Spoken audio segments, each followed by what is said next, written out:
Subscribe करे खातिर लाल button दबाई और भोजपुरी के ताजा अपडेट पहले पावे खातिर घंटी वाला बटन दबाई।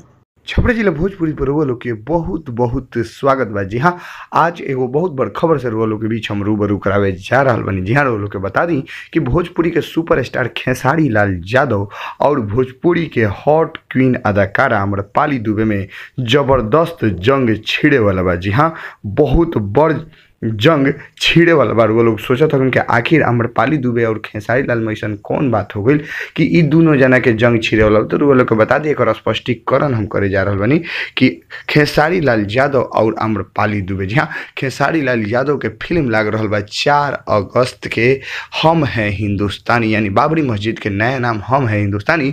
तो उन्हें आम्रपाली दुबे और दिनेश लाल यादव निरहुआ के फिल्म लाग रहा बा सिपाही। जी हाँ, तो दोनों सिनेमा हॉल में लागे वाला बाटे एक ही दिन एक ही समय।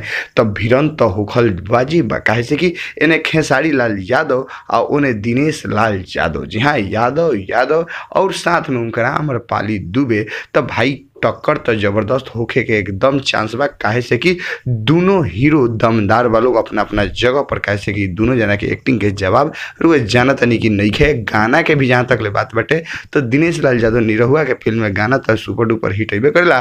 खेसारी लाल यादव के फिल्म के तब बातें छोड़ दी काहे से कि ये एकदम गाना पर डिपेंडिंग कर ही फिल्म रहेला।